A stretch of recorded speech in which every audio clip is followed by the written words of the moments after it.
కుటుంబంలో సమస్యలు అనవసరంగా సృష్టించుకోకండి. కుటుంబంలో ప్రశాంతతను పెంపొందించుకోండి.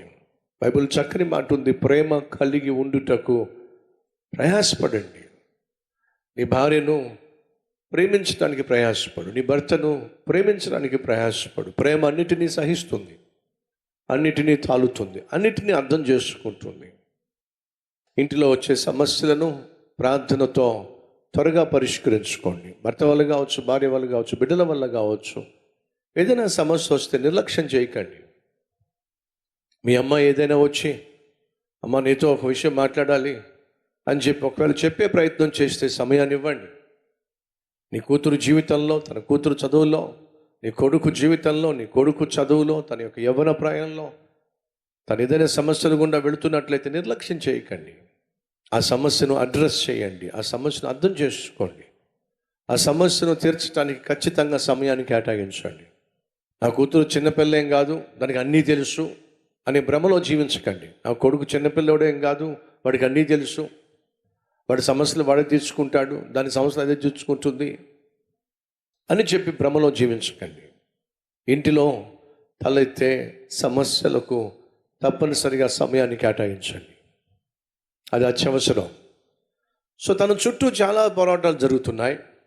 ఒక చేత్తో కత్తి పట్టుకున్నారు, లేక బల్లెం పట్టుకున్నారు, మరో చేత్తో పనిముట్టు పట్టుకొని పని చేసుకుంటూ ముందుకు సాగుతున్న సమయంలో సడన్గా నెహెమ్యా దగ్గరకు వచ్చి, అయ్యా మాకు ఆహారం లేదు, అల్లాడిపోతున్నాం అని చెప్పి వారు కలిగి ఉన్నటువంటి కఠినమైనటువంటి పరిస్థితిని బట్టి వాళ్ళు ఫిర్యాదు చేశారు.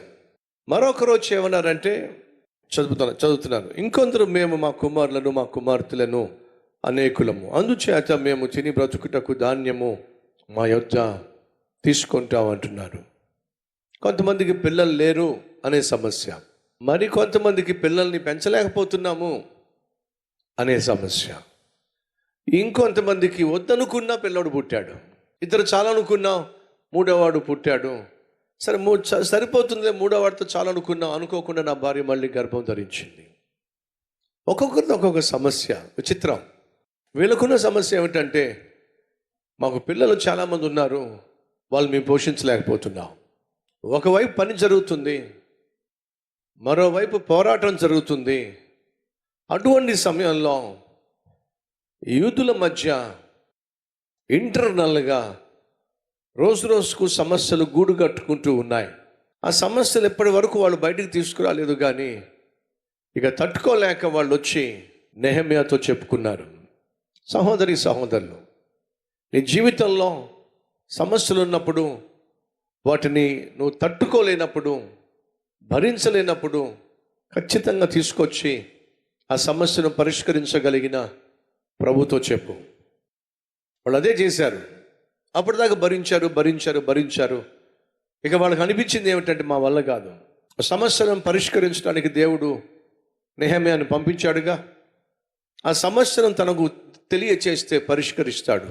కాబట్టి వాళ్ళు ఏం చేశారు, నెహెమ్యా దగ్గరకు వచ్చి వారికున్న సమస్యను చెప్పుకుంటున్నారు. మాకు ఆహారం కరువైంది, 2 మా కుటుంబం పెద్దది, 3 ఆహారం కోసం, మాకున్న ఆర్థిక ఇబ్బందుల కోసం మా బిడ్డలను మేము కొదువు పెట్టాల్సి వచ్చింది.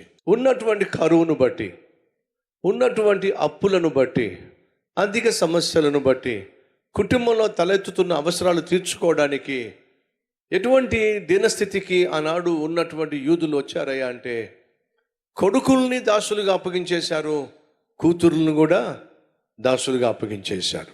రోజు రోజుకు అప్పులు పెరిగిపోతున్నాయి, రోజు రోజుకు వడ్డీలు పెరిగిపోతున్నాయి.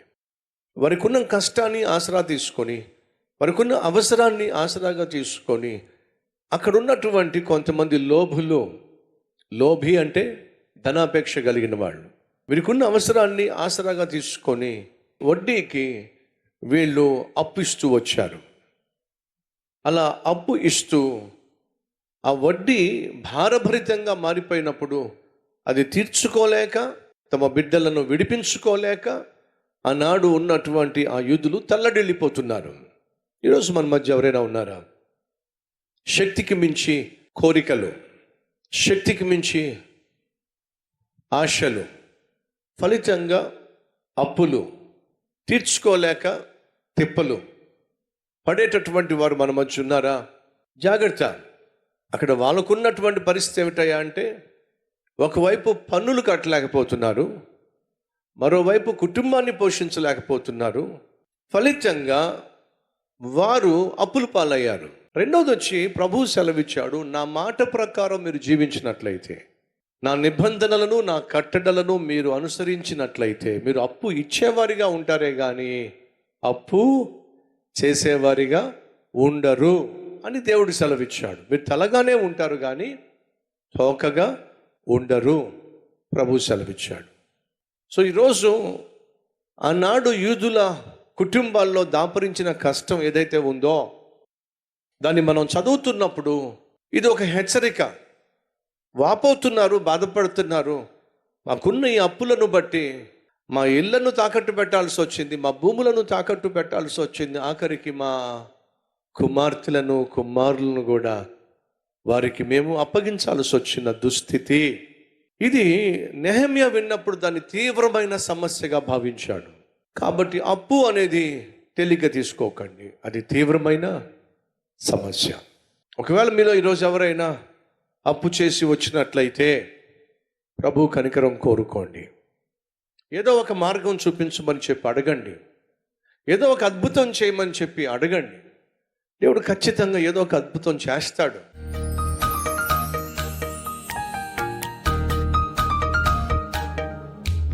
మహాపరిశుద్ధుడు అయిన మా ప్రియ పరలోకపు తండ్రి, నెహెమ్యా అప్పటి వరకు బాహ్యంగా పోరాటాలు ఎదుర్కొన్నాడు.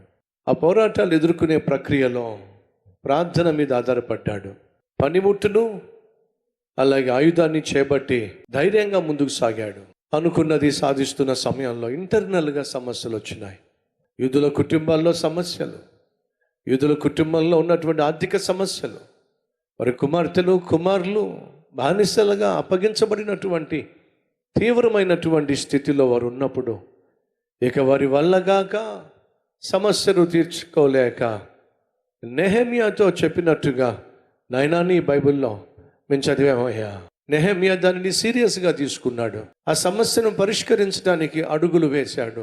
అయ్యా, ఈరోజు మా సమస్యను కూడా సీరియస్గా తీసుకో అయ్యా, మా సమస్యను కూడా నాయన పట్టించుకో నాయన, మా ప్రాణాత్మ శరీరంలో ఉన్న ప్రతి సమస్యను పట్టించుకో నాయన, పరిష్కరించు నాయన, కనికరం చూపించాయా.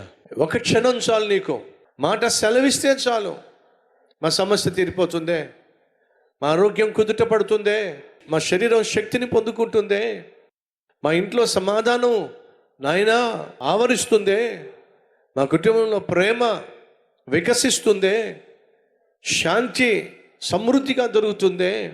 ఒక్క మాట చెప్పయ్యా, యేసయ్యా నువ్వేగా మా దిక్కు, నువ్వేగా మా ప్రతి ఆపద నుండి విడిపించే మహా తండ్రివే, నీతో నేను చెప్పుకుంటున్నావయ్యా. ప్రతి ఒక్కరి సమస్య నాయనా తీర్చాయ్యా. నీ రాజ్యమును వ్యాప్తి చేసే మహాకృప సమృద్ధిగా దయచేయమని యేసునామం పేరట వేడుకుంటున్నాం తండ్రి. ఆమేన్. Thank for watching. Please subscribe, like, comment and share.